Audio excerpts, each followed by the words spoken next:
Semakin sedikit ya ininya Erick ya. BUMN yang dikelola Erick Thohir Betul. nih setelah 7 mau Danantaranya. diambil Danantara, Pangan Betul. juga mau diambil. pangan mau diambil juga sama. Nah, ternyata dalam beberapa perkembangan mereka juga Menteri Pertanian juga ingin menguasai atau menjadi panglima atau yang mengatur gitulah ya. Dengan skema seperti itu, perencanaan seperti itu berarti nanti BUMN pangan ini berada di bawah kementerian sektor dong, seperti Orde Baru misalnya. Jadi misalnya dia sudah tidak jadi PT lagi berarti, bukan badan Sebelum usaha ada lagi Kementerian berarti. BUMN kan memang seperti itu ya. Iya. BUMN itu ada di dalam kementerian-kementerian gitu. Meskipun pada sakit dia bilang upaya-upaya untuk menyehatkan BUMN akan terus berjalan. Kan sesuai Meskipun garis sisanya- tangan kalau kata Erick Thohir. Kenapa? Garis tangan saya restrukturisasi.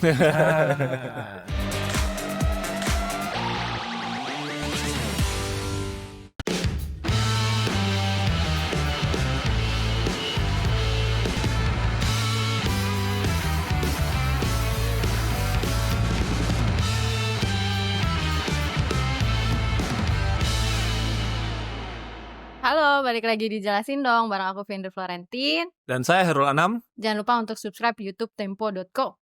Dan buat kalian yang ingin membaca laporan dari jurnalis Tempo, kalian bisa langsung mengunjungi tempo.co karena di situ semuanya sudah ada. Kita sekarang udah single brand soalnya, jadi semua produk bisa diakses di Satu website. Nah, www.tempo.co. iya. Ada topik apa emang di dalam Tempo.co? Ada Taufik Hidayat, terus ada topik-topik lain yang lebih keren, tentu saja. Serius. Apa yang kita Iya. tawarkan nih buat para pembaca di Tempo.co? Nah, di laporan breaking news atau laporan bebas akses itu kita punya isu mengenai penyelundupan benih lobster.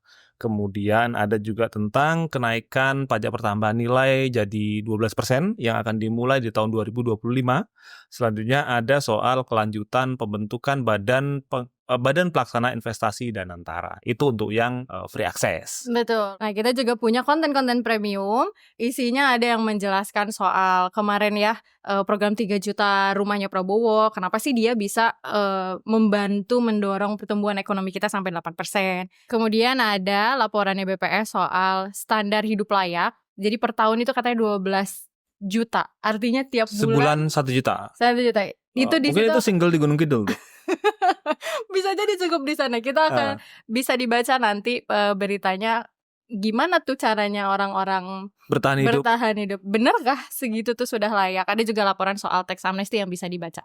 Dan untuk laporan yang lebih mendalam, yang biasanya teman-teman bisa temukan di majalah Tempo, itu ada soal pilkada serentak, kemudian liputan khusus Tempo soal kekerasan seksual di kampus. Dan pekan depan nih, kita akan terbitin manuver Menteri Pertanian Amran Sulaiman untuk menguasai seluruh sektor pangan, termasuk juga badan usaha pangan yang selama ini statusnya BUMN. Mau jadi panglima pangan katanya ya. Niatnya begitu. Untuk lebih jelasnya, kita sekarang udah ngundang ada Mbak Retno, selamat datang. Halo. Ada Mamang Cesar juga. Mana aja lu Tin? Ada. Aduh, jadi sama Mas Kumis terus kita. Ke Korea Utara. Kita ngedengarnya terakhir infonya kalau Amran Sulaiman ini udah mulai bikin manuver-manuver. Tadi mau jadi panglima pangan ya, Nam? Iya. Apa katanya? Kenapa dia pengen jadi panglima pangan? Ya, selama ini kan Menteri Pertanian sebagai regulator pangan ya, yang bertanggung jawab terhadap produksi pangan dan juga baik itu tanaman pangan, hortikultura maupun juga peternakan dan sebagainya. Nah, ternyata dalam beberapa perkembangan mereka juga Menteri Pertanian juga ingin menguasai atau menjadi panglima atau yang mengatur gitulah ya. Baik itu kebijakan soal distribusi pupuk, penjualannya, sampai juga kemudian dengan distribusi di hilir yang biasa dilakukan oleh Badan Perum Bulog. Nah, ini Cesar dan Mbak Retno sudah ketemu beberapa narasumber. Nanti bisa sedikit-sedikit ya di-spill lah atau dibongkar sekalian juga gak apa-apa di sini. Nah, gimana Cesar soal ini? Menarik ini ya, soalnya Pak Amran ini dalam beberapa kesempatan, termasuk juga di DPR beberapa waktu lalu itu menyebutkan komando hulu ke hilir gitu ya. Jadi untuk bisa swasembada pangan kita harus ada satu komando dari hulu ke hilir. Meskipun ketika teman kita Revan ini liputan sempat nanya juga komandonya dari siapa nih Pak gitu kan. Ini tidak tegas dari saya gitu. Enggak juga gitu ya, belum tegas. Tapi ternyata kita mendapatkan dokumen surat ya bahwa Amran ini sudah mengirimkan surat permohonan izin prakarsa untuk membuat 1 peraturan pemerintah dan 4 peraturan presiden nih Iya. yang berkaitan dengan ya lembaga-lembaga dan badan usaha pangan. Kapan tuh? Kapan? Itu tanggal 24 Oktober, artinya 4 hari, 4 hari setelah pelantikan. Oh, oke. Nah, itu isinya cukup banyak ya yang dia ingin Cukup ubah. progresif, revolusioner atau apa ini? Progresif karena berubah dari yang sekarang menjadi kembali ke zaman dulu lagi. Tapi yang menarik banyaknya itu loh ya. 4 Iya. hari setelah pelantikan tuh udah bikin draft banyak sekali. Ada perpresnya juga, ada rancangan perpresnya Rancangan sorry, dan rancangan peraturan pemerintahnya Iya. berikut dengan kajian dan alasannya nih. Nah, salah satunya yang cukup menarik nih adalah Badan Pangan Nasional dan Badan Karantina Indonesia. Oke. Dua badan ini kan di akhir periodenya Jokowi ini baru dibentuk, Betul. ya kan? Itu tiba-tiba dengan usulan ini itu ada satu klausul yang kita baca, dia itu tetap bertanggung jawab kepada ke presiden, Iya. tetapi melalui Menteri Pertanian. Oke. Artinya Mentan ini memegang peran koordinasi ya di situ ya. Bukan hanya itu. Bukan sekedar koordinasi kayaknya ya, lebih dari itu. Lebih dari itu karena ini menjadi wewenangnya jadi ada di dia ya. Betul. Termasuk juga ini kali ya Mbak ya, soal pemilihan ketua kepalanya. Iya. Itu klausul yang diusulkan adalah ditunjuk oleh presiden dengan usulan dari Menteri Pertanian. Ya, oke, sebelum jauh ke situ, lu tadi bilang kan sempat ada 1 RPP Ya. yang diusulkan, terus kemudian ada 4 perpres. Ini RPP apa ini? Ini pelimpahan kewenangan atas BUMN pangan karena Oke. selama ini kan ada di Kementerian Keuangan dan Kementerian BUMN. Jadi kepemilikannya ada di Kementerian Keuangan tapi pengelolaannya kan di Kementerian BUMN ya Mbak ya. Tepatnya kedudukan dan kewenangan Kementerian Keuangan terhadap BUMN. Ya, Gitu. BUMN pangan. BUMN pangan dan pertanian. Gitu. Itu semua BUMN pangan. Ada kan Kan BUMN ada pangan banyak 4 tuh. holding ya. Ada holding ID Food di bawah Raja Wali. Kemudian holding PTPN di bawah PTPN 3. Holding Kehutanan di bawah Perhutani. Satu lagi Bulog ya. Perum ya. Perum Bulog ya. Jadi itu Amran ingin menarik semua ke Kementerian Pertanian. Termasuk juga Pupuk Indonesia. Ya, Pupuk Indonesia holding pupuk kan. Oh, oke. Termasuk juga Pupuk Indonesia. Kalau yang ini gembar-gembornya bukan gembar-gembornya ya. Idenya itu sebenarnya bahkan sebelum Prabowo dilantik nih. Nah, sebenarnya usulan itu bukan baru-baru ketika permohonan izin prakarsa ini diusulkan. Iya. Jadi dalam sebuah pemberitaan ya bahkan siaran pers itu kita baca bahwa pada bulan September akhir itu Wakil Menteri Pertanian Sudaryono ya yang saat itu menjabat dan kini menjabat lagi itu sudah mengusulkan bahwa 2 BUMN utama kayak Pupuk dan Bulog ini sebaiknya ada di bawah Kementan gini untuk mempercepat swasembada pangan. Akhir September udah ngomong. Kan belum ada pelantikan dong. 23 September. Waktu dia masih jadi wamen ya. Waktu itu PLT-nya Amran, kemudian wamennya Sudaryono. Oke, ya. Iya. Nah, terus ada 4 perpres lagi tuh kan? Betul. Nah, itu yang mana tuh? Ya, jadi ada 4 rancangan perpres ya. Yang pertama rancangan draft perpres tentang Bappenas tadi. Kedua rancangan perpres tentang Badan Karantina. Oke. Badan Karantina juga ingin ditarik ke Kementerian Pertanian. Kemudian yang ketiga adalah rancangan perpres tentang tata kelola pupuk bersubsidi. Ini kan juga dikeluhkan sama Amran bagaimana pengelolaan pupuk, distribusi pupuk itu ada banyak masalah lah di lapangan gitu ya. Kemudian satu lagi draft tentang urusan penyuluh pertanian. Ini ada baru ya, hal yang baru ya. Lu Tadi kan tadi juga. datang ke acaranya tuh. Ah, Nah, bareng. gimana? Brigade Spill dikit, Brigade spill dikit. Penyuluh Pangan. Itu melengkapi Panglima Pangan. Iya. Itu tapi dengan dibikin sampai ada 4 perpres, ada RPP juga. Kenapa sampai sebegitunya Amran pengen mengubah tadi posisi-posisi lembaga-lembaga sampai juga perusahaan-perusahaan di bawah Kementerian BUMN? Ya, intinya kembali lagi yang tadi, dia ingin menjadi komandan dari sektor pertanian dan pangan ini. Jadi dia merasa selama ini ada hal-hal yang tidak bisa ada di kendalinya dia gitu.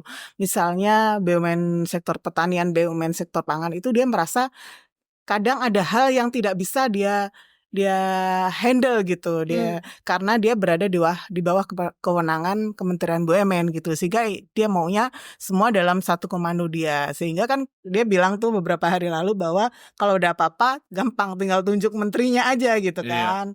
Ya Ya, belum ini dia udah ini ya mengusulkan pemecatan manajer pupuk itu ya. Betul. Padahal kan itu masih di bawahnya Erick Thohir sebenarnya ya. Itu kapan tuh? Beberapa hari lalu. Awal November lah. Awal November. Kenapa dia marah gara-gara pupuk bersubsidinya Ya, lambat? ada keluhan dari Dia desa-desa. mengumpulkan kepala desa. Iya. Ya. Ada beberapa kepala desa yang mengeluh pupuk bersubsidi ini kurang lancar gitu. Ketika Iya. dibutuhkan barangnya nggak ada gitu. Padahal kalau pupuk itu harus ada hari ini juga. Ketika dibutuhkan dia harus ada. Iya. Beda dengan bansos beras. Kalau misalnya tertunda seminggu, dia masih bisa gitu. Berasnya nggak kenapa-napa gitu. Dan yang membutuhkan juga masih bisa gitu. Sementara kalau pupuk ini harus tepat bener. Sekarang dibutuhkan harus sekarang ada. Karena bergantung pada cuaca, air dan sebagainya gitu. Iya. Makanya dia kecewa lah, mengeluh lah. Ngamuk-ngamuk bahasa sederhananya Iya, gitu. iya. Nah, terkait yang tadi rencana Perpres peraturan presiden tentang Bappenas ya, Badan Pangan Nasional itu kan lu sempat ngobrol kemarin soal kepala lembaga ini tetap akan ditunjuk oleh presiden kan tadi. Betul. Tapi melalui usulan. melalui usulan atau rekomendasi dari dari Menteri Pertanian. Bahwasanya ya jadi presiden bisa saja menunjuk orang tapi tetap harus rekomendasi dari Mentan gitu. Nah, apa kemudian perubahannya jika usulan itu diterima oleh presiden gitu? Ya. Jadi gini Nam, kalau kita lihat sejarahnya, ini ada nih di websitenya Badan Pangan Nasional. Iya. Sebenarnya cikal bakal Badan Pangan Nasional ini kan mulanya udah ada dari dulu. Misalnya gue baca ya, supaya gue nggak salah. Ini tahun 99 itu namanya Badan Urusan Ketahanan Pangan. Iya. Itu ada di bawah Kementerian Pertanian. Lalu di tahun 2000 sampai tahun 2003 ini BUKP dan Sekretariat Pengendali Bimas ini dilebur jadi Badan Bimas Ketahanan Pangan. Iya. BBKP ini terus berubah lagi jadi Badan Ketahanan Pangan sampai tahun 2020. Jadi selama ini sudah ada di bawah Kementan nih. Yang fungsinya itu adalah jadi peningkatan diversifikasi dan pemantapan ini ya soal ketahanan pangan sebenarnya itu udah ada di bawahnya Kementerian Pertanian. Nah, baru di tahun 2021 adalah ini namanya Badan Pangan. Tapi sebenarnya Badan Pangan ini adalah amanat dari Undang-Undang Pangan tahun 2012. Itu di bab 12 ya. Gue baca itu pasal 126 sampai 129 itu disebutkan bahwa emang harus ada lembaga pangan di bawah presiden gitu. Dan ketika itu banyak wewenang Mentan yang diambil alih oleh Bappenas ya. Betul, karena pada akhirnya dia akan dilepaskan gitu. Dan waktu itu momentumnya itu bersamaan bukan hanya Badan Pangan. Kalau kita lihat kan Badan Karantina juga akhirnya dikeluarkan juga ya dari Kementan. Akhirnya jadi kewenangannya ini sudah lepas gitu. Dan memang Bappenas ini akhirnya jadi check and balances bagi produksinya Kementerian Pertanian. Dan cukup powerful juga kan Dan cukup powerful sekarang karena pada akhirnya Badan Pangan ini memegang kendali untuk melihat neraca sebenarnya. Neraca komoditas. Itu yang penting sebenarnya paling strategis di situ ya. Produksi. Untuk menentukan akhirnya apakah kita misalnya perlu impor atau enggak. Impor atau tidak gitu. Selama ini kan waktu zaman belum ada Badan Pangan Nasional, ini gue ngobrol sama beberapa pakar pertanian nih, akademikus, salah satunya Prof. Andreas dari PB, itu bisa dilihat tidak ada check and balances. Dan waktu itu juga data itu lagi semrawut amburadul gitu ya. Betul. Belum ada satu Dulu kan data. selalu Bedanya- Surplus beras terus betul. ya. Jadi bukan hanya beras, banyak komoditas Iya. lain juga Jadi, gitu. data yang dikeluarkan BPS dan data yang dikeluarkan Kementan tuh bisa bedanya tuh jauh, bisa 40%-an gitu ya. Nah, setelah sudah disepakati soal dasar ini, data yang menjadi dasar acuan, juga setelah ada Badan Pangan, ini menjadi pengendali lah, apakah produksi kita seperti apa gitu. Lalu apakah kita perlu impor atau tidak. Dan ini sudah kelihatan sebenarnya fungsinya beberapa tahun belakangan. Iya. Keputusan kita melakukan impor, keputusan melakukan untuk pengendalian harga gitu ya. Itu sekarang komandannya ya lewat Badan Pangan ini. Kementerian Pertanian hanya menyetorkan data-data produksi gitu ya. Betul. Dan segala Data macam, tapi produksi keputusan wah ini setelah dihitung ternyata kurang, jadi kita harus impor. Nah, itu ada di Badan Ya. Pangan. Karena Walaupun fungsinya- sebenarnya Kementerian Pertanian juga masih punya power juga untuk memberikan rekomendasi Betul, kan. Betul. Di beberapa Sesuai produk dengan ya. betul datanya dia. Itu memang kewenangannya lain. Nah gitu kan. Karena kalau Kementan itu kan ya Amran sendiri kalau kemana-mana ngomong saya fokusnya tanam. Ya kan? Ada logatnya gitu ya. Iya, tanam, produksi. Gitu. Itu dari gue masih calon reporter tuh tahun 2000 berapa tuh belasan. Fokusnya menanam, produksi. Sementara Badan Pangan ini fungsinya lain. Pasca panen. Nah, kalau Menteri Pertanian bisa mengajukan nama nih Kepala Badan Pangan Nasional nanti ke depannya, apakah dia juga punya hak untuk ngatur-ngatur misalnya nanti? Nah, itu dia. Sekarang kan organisasi Bappenas ini kan dia independen, dia langsung di bawah presiden gitu kan. Nah, ketika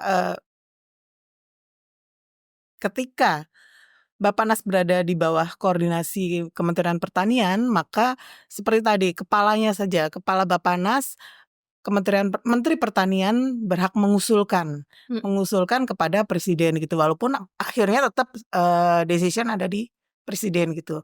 Nah, ini nanti juga dalam keputusan-keputusannya gitu membuat neraca misalnya datanya objektivitasnya menjadi berpeluang untuk tidak objektif lagi ya ketika Kementerian Pertanian ada di atasnya gitu kan ya.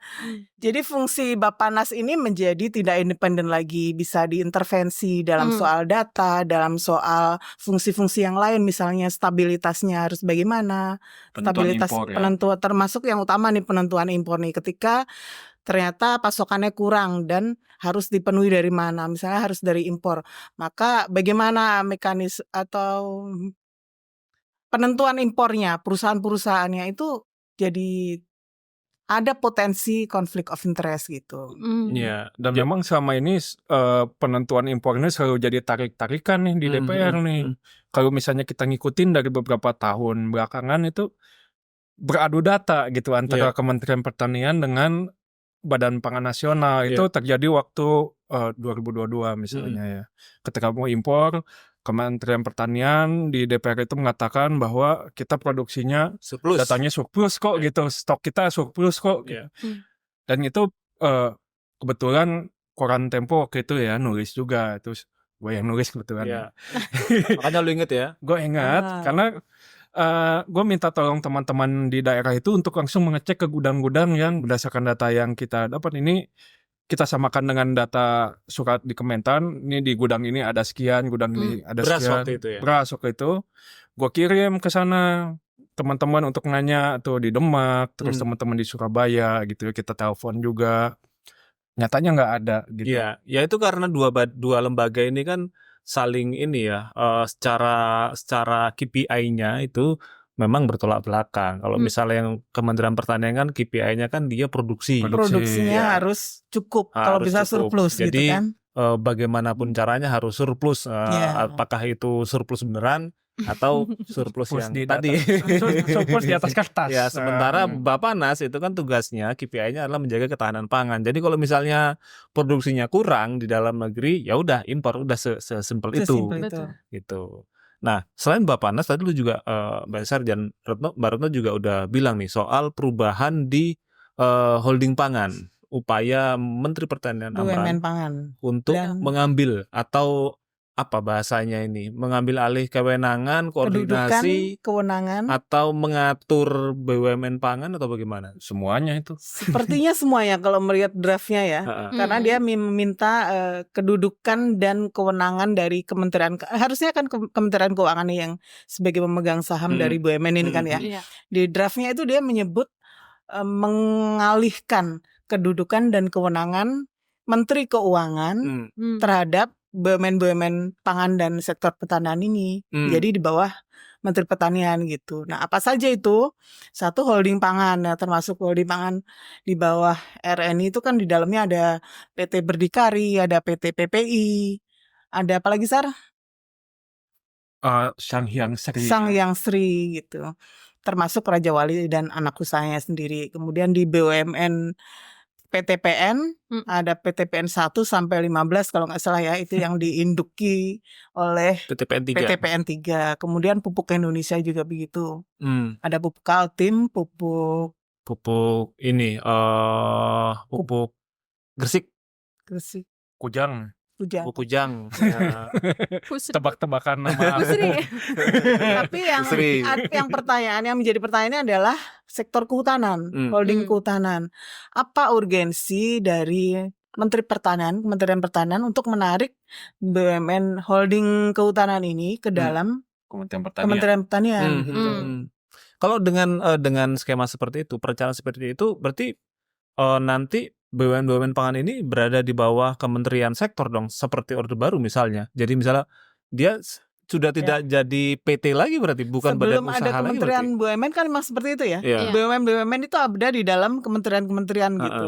Nah, ketika Kementerian BUMN didirikan, itu dia harus melepaskan dulu satu persatu badan usaha ini dari kementerian untuk menjadi bergabung di dalam yang namanya BUMN gitu. Oke. Nah, ini dikembalikan kayak the otonomisasi gitu loh.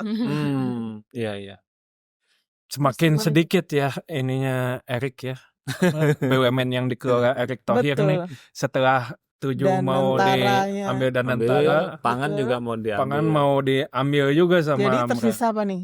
PSO. Sisa yang sakit-sakit. Restrukturisasi dan PSO. Tapi Erick Thohir udah legowo. Terakhir gue Makanya lu ya. bertanya langsung kepada Erick Thohir, gimana nih Pak? Apa tidak merasa fungsinya berkurang gitu? Dia bilang, ya kalau peran dan fungsi kan tentu tidak berkurang, karena selama ini juga toh BUMN, maksudnya kementerian, dalam upaya untuk terus mengurangi jumlah BUMN. Dan kata dia ya selama itu masih sejalan sama fungsi ekonomi, mendorong pertumbuhan ekonomi nasional, Kementerian BUMN bersifat mendukung gitu. Jadi udah legowo ya. Tapi sebenarnya konteksnya kan beda. Kalau waktu itu dikurangin itu karena memang banyak. Betul. Dan saling tumpang tindih gitu ya. Kalau ini kan lain gitu. Tapi dia jawabnya normatif sih. Bilangnya Sisanya tinggal BUMN karya ya. Iya. Terus penerbangan pariwisata tuh. yang dia bilang Injurni. meskipun pada sakit dia bilang upaya-upaya untuk menyehatkan BUMN akan terus berjalan. Kan sesuai garis tangan kalau kata Erick Thohir. Kenapa? Garis tangan saya restrukturisasi. Gitu. Ya udah cocok berarti. Nah, soal usulan lanjut. Mentan Amran tadi itu yang ingin mengambil alih BUMN pangan itu, gue jadi agak bingung nih. Bayangan begini, ketika dia ingin distribusi pupuk segera jalan gitu kan, berarti dia harus mengintervensi PT Pupuk itu. Entah itu bentuknya penugasan pemerintah yang kemudian nanti secara komersial nggak masuk hitungan, atau misalnya Bulog misalnya disuruh impor ini, disuruh impor itu, disuruh distribusi ini, disuruh distribusi itu, tapi secara hitungan komersial juga nggak masuk dan tidak dimodali oleh pemerintah. Dan berarti status dia sebagai perusahaan atau badan usaha berarti lebur berarti ya, atau sumir atau bagaimana tuh? Oke. Sebelum masuk ke situ gue jelasin dulu yang menjadi keluhan dari Amran itu ada di dalam draft PP ini ya. Bahwa dia mempertanyakan distribusi pupuk yang per 30 September itu baru terrealisasi 52% dari total alokasi 9 juta. Jadi udah September udah selesai, udah mau masuk November saja baru 50% yang terrealisasi gitu. Jadi wajar bila petani di daerah juga belum mendapatkan gitu. Memang kalau kita interview, coba wawancara menggali kepada akademisi, kepada ahli pertanian gitu ya. Ada yang tidak pas ketika satu badan usaha yang punya fungsi komersial gitu ya.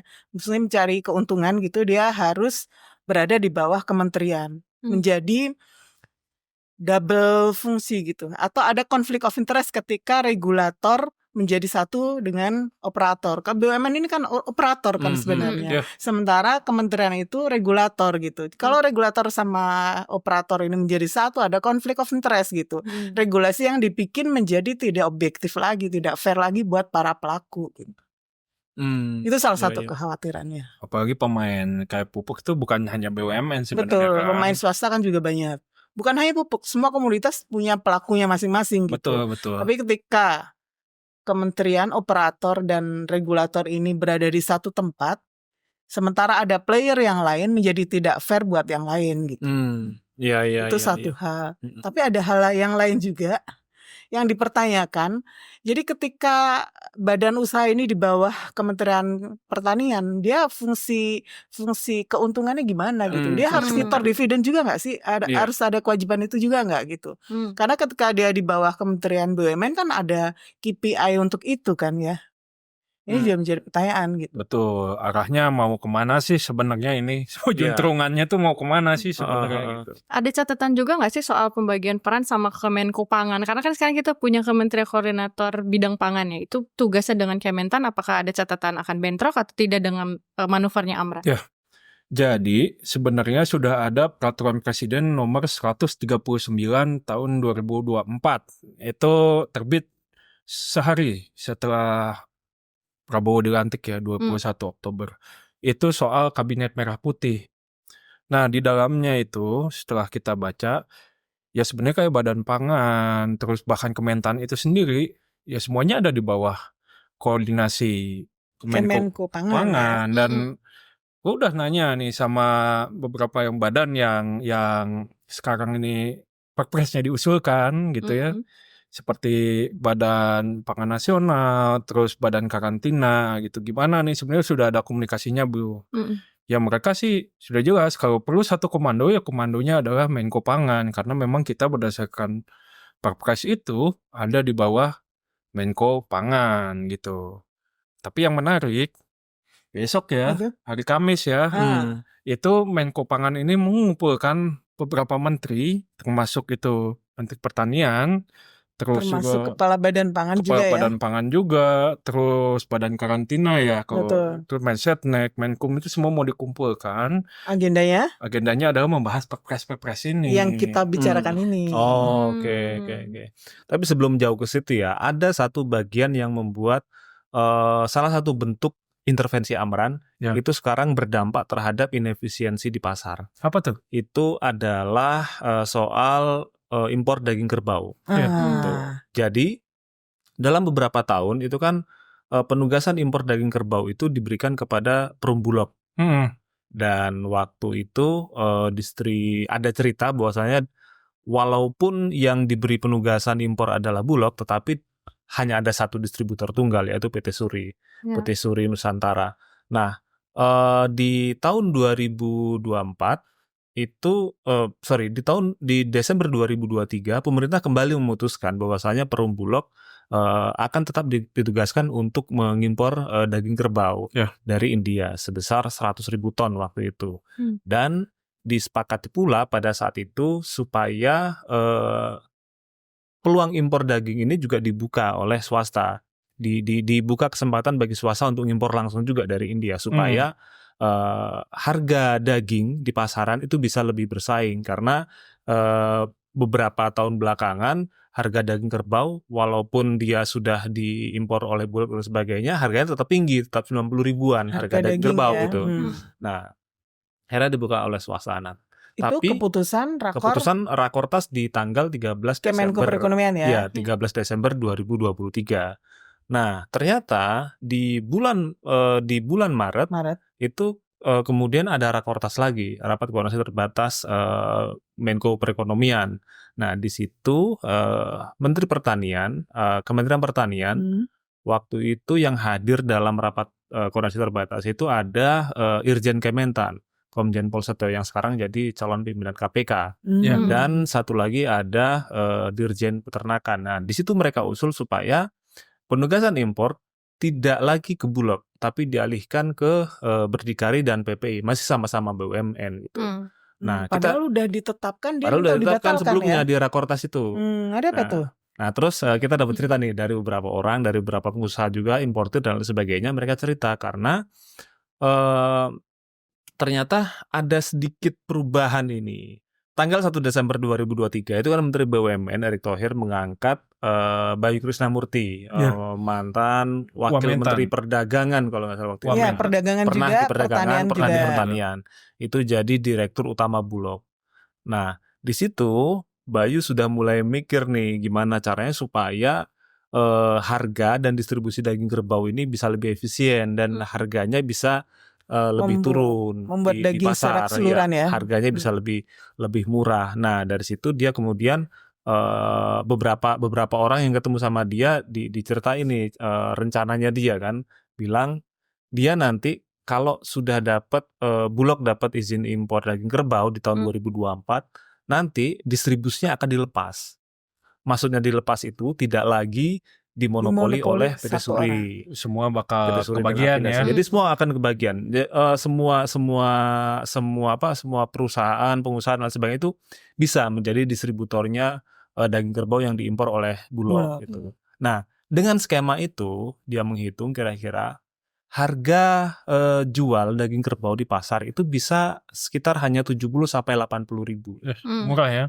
Ya, bandingkan dengan sekarang itu masih 90 ribuan besar gitu. Dan kita cek memang harga beli, kita cek kemarin di di situs lembaga yang mencatat arus perdagangan ekspor impor, termasuk juga HS code untuk impor daging kerbau, daging kerbau beku dari India ke Indonesia. Itu Berdikari yang kemudian ditunjuk sebagai yang ditugaskan untuk mengimpor daging itu dia dapat harga $3,5. Berapa tuh berarti itu? Chief itu nyampe di Jakarta. Itu kalau dirupiahkan 57.000. Ya. Di kita konsumen kita beli itu 90 ribuan. Gitu. Wih, Wah, jadi kaget banget itu ya. 40.000 sendiri per kilo. jadi Kaget banget kalau gede dagang banget daging itu kerbau ya. selisihnya itu. Ya, jadi Bulog itu kan dapat kertas penugasan impor, terus kemudian diterbitin LC, dia ngimpor atas nama dia, baru kemudian daging itu langsung masuk ke cold storage yang sebagian besar dimiliki oleh PT Suri itu kan. Jadi monopoli distribusi gitu monopoli kan. distribusinya. Terus kemudian si dia ini yang kemudian mendistribusikan ke pedagang-pedagang kecil dan lain sebagainya gitu. Nah, di Berdikari juga sama, di tahun yang ini juga sama modelnya seperti itu gitu. Dan kemarin kita ngobrol dengan beberapa narasumber, tahun-tahun sebelumnya itu Bulog itu hanya dapat margin sekitar 3.000 sampai 5.000 per kilo dari daging kerbau itu. Dari dia dapat penugasan impor itu. Nah, sisanya 57.000 terus nyampe 90.000 itu 57.000 harga beli sampai di Jakarta sampai 90-an ribu harga jual di konsumen. Diambil. Nah, itu udah bagian Suri Bulog hanya 3 sampai 5.000 per kilo dapatnya. Nah, sisanya udah hampir 2 kali lipat itu ya. Ya, gitulah. Iya. Itu kan sempat dikritik kan. Jadi mau diganti nih distribusinya. Dulu waktu Bulog masih dipimpin oleh Bayu Krisnamurti gitu kan. Nah, ternyata setelah rencana itu keluar di bulan Maret tadi tuh yang gua sebut Rakortas 28 Maret 2024, Kementan melalui Irjennya Komjen Pol Setio itu mengusulkan ini untuk tahun ini penugasan impor jangan di Bulog lagi, dipindahkan, tapi dipindah ke Berdikari dan PPI. Ya. Alasannya karena di peraturan pemerintah soal penugasan impor ini memang tidak disebut spesifik BUMN-nya siapa, hanya ditugaskan kepada BUMN Ya. gitu. Hmm. Dan di Rakortas itu juga diputuskan kuota impor untuk daging kerbau buat perusahaan swasta hanya 20.000, bukan 50.000 gitu. Nah, makanya kita ketemu dengan beberapa narasumber. Kenapa Kementerian Pertanian mengusulkan perubahan penugasan impor daging dari Bulog ke Berdikari dan Berdikari dan PPI?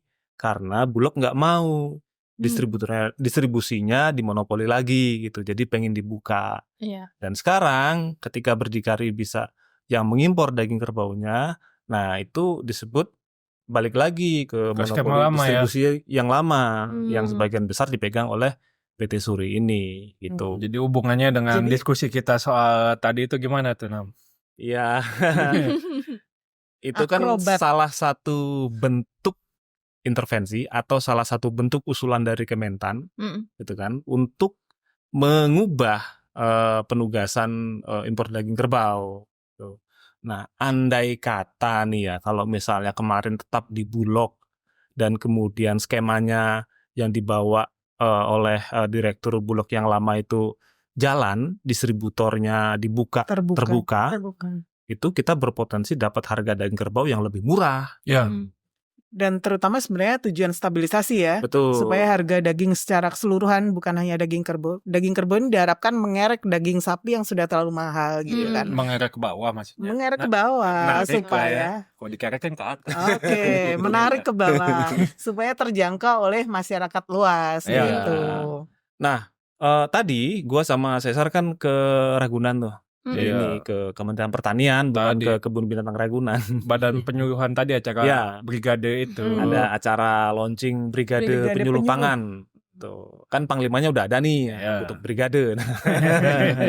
Nah, di situ tadi gua tanya ke Pak Amran kan, Pak ini soal kenapa Kementerian Pertanian mengubah penugasan impor daging kerbau dari Bulog ke Berdikari dan PPI? Jawabannya dia bilang itu tanya ke Dirjen Peternakan karena yang menandatangani perubahan itu Dirjen Peternakan bukan dia itu. Walaupun sebetulnya mengusulkan di Rakortas ya masa iya Sekjen dan Dirjen ngomong tanpa persetujuan Menteri Menteri kan? Pertanian. Tapi Dirjen Peternakan itu juga dia menandatangani atas nama menteri kan. Jadi nggak mungkin menteri nggak tahu. Iya. Jadi nggak dijawab nih sama Amran. Kenapa akhirnya harus dialihkan? Di Maret 2024 waktu itu dia bilang karena Bulog punya tugas yang lebih besar untuk mengamankan ketahanan beras komoditas lain. Jadi Fokus untuk ke tahun sana. ini fokusnya ke situ dulu. Daging kerbau digeser ke BUMN yang lain. Kira-kira begitu penjelasan waktu itu. Alasan begitu ya. Ya. Baik. Ini aturan-aturannya berarti sekarang sedang dalam proses apa, Mang, setelah diajukan sama Amran Sulaiman? Ya.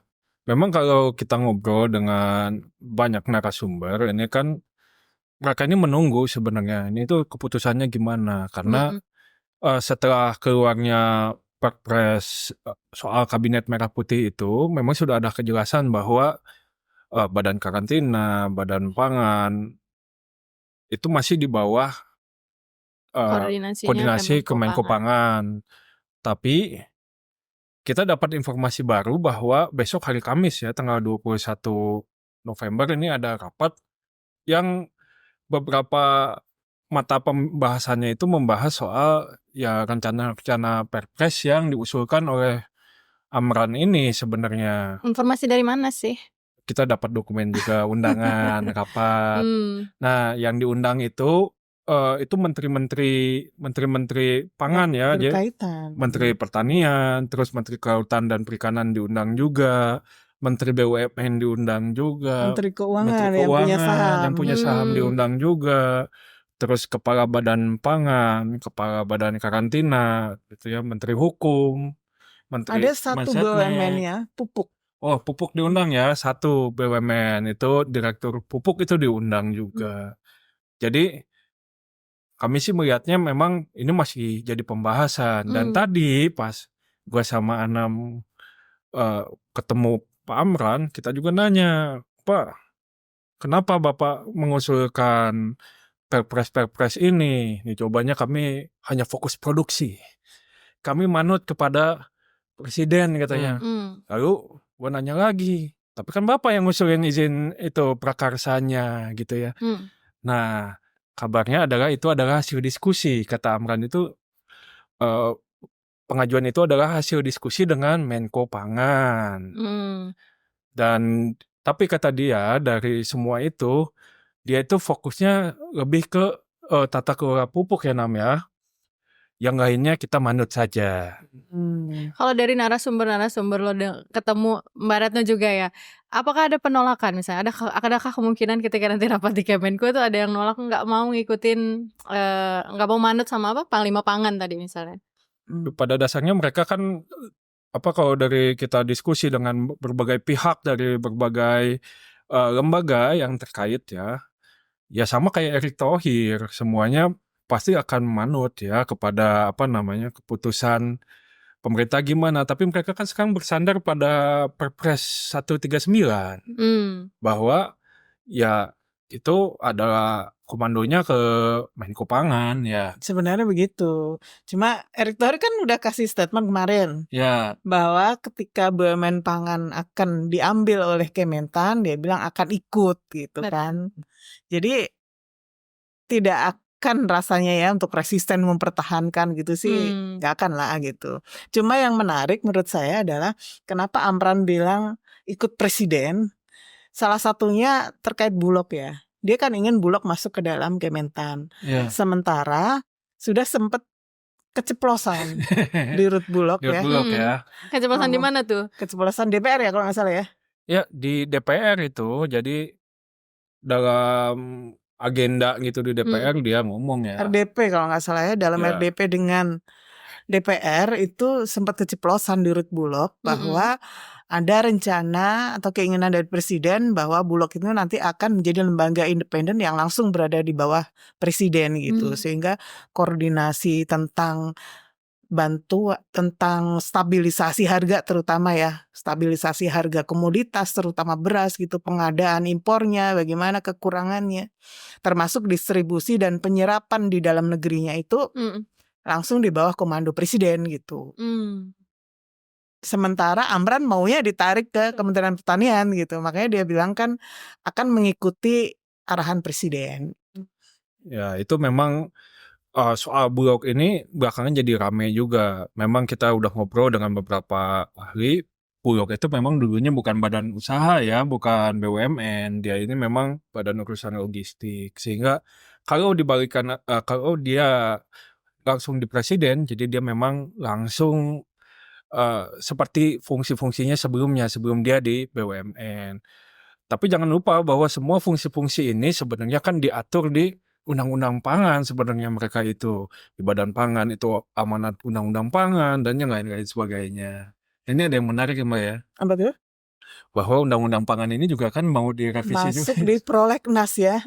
Ya, revisi Undang-Undang Pangan ini ternyata juga masuk di prolegnas. Jadi Jadi ini orkestranya itu semuanya ya. ciamik ya. Betul. Walaupun kita nggak tahu akhirnya akan sampai kemana nih sebenarnya gitu.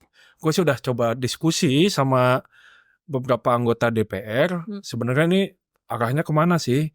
Ya tentu kalau mereka bilangnya pokoknya swasembada. Ini sebenarnya ada arahan supaya kita mendukung undang-undang pangan ini arahnya mendukung swasembada. Ketika gue tanya detailnya seperti apa, nah ini kan masih masuk prolegnas dan belum ada surat dari perintah presiden gitu ya. Iya. Untuk duduk bersama DPR untuk membentuk undang-undang ini isi substansinya akan seperti apa. Jadi DPR juga masih belum mengeluarkan substansinya kira-kira revisi ini akan seperti apa nih gitu. Tapi ya semua itu tentu bisa mempengaruhi nanti seperti apa nih organisasi tata kelola pangan kita di kedepannya. Baik. Terus gimana jadinya sikap Tempo melihat orkestrasi Panglima Pangan? Iya. Sesuatu yang ingin dikuasai semua kan tentu tidak baik ya. Ya. Toh juga presiden maupun menteri teknis mereka masih bisa menyampaikan apa concernnya, keinginannya atau tujuan-tujuan pembangunan dan lain-lain di tempat yang sekarang sudah ada yang namanya rapat koordinasi dan Betul. lain-lain, ada Bahkan di Menko bawah Pangan. Ada Kemenko Kementerian Pangan, Koordinator dan betul. lain-lain. Hmm. Nah, kita juga harus balik ke kenapa dulu BUMN dipisah dari Kementerian Teknis, jadi RUPS-nya di bawah Kementerian BUMN ya, supaya governance-nya lebih baik. Walaupun hari ini governance-nya belum terlalu baik, tapi bukan berarti harus dibalikin lagi gitu. Itu Ya. bakal makin banyak BUMN sakit nanti. Karena nggak jelas masalah. Tenang Dia saja. disuruh ngerjain penugasan pemerintah, penugasan Ya. menteri dan lain sebagainya, tapi hitung-hitungan komersialnya nggak jalan, nggak dikasih PMN dan lain sebagainya. Dia itu nanti jadi ya pasti ketika apa yang dia lakukan itu berdasarkan penugasan, berdasarkan perintah, ya governance sudah nggak ada lagi. Tenang saja, ada garis tangannya Erick Thohir. Restrukturisasi. Cukup ya. Saksikan terus Jelasin Dong di youtube tempo.co. Kalian juga bisa dengerin di Spotify Jelasin Dong. Sampai jumpa.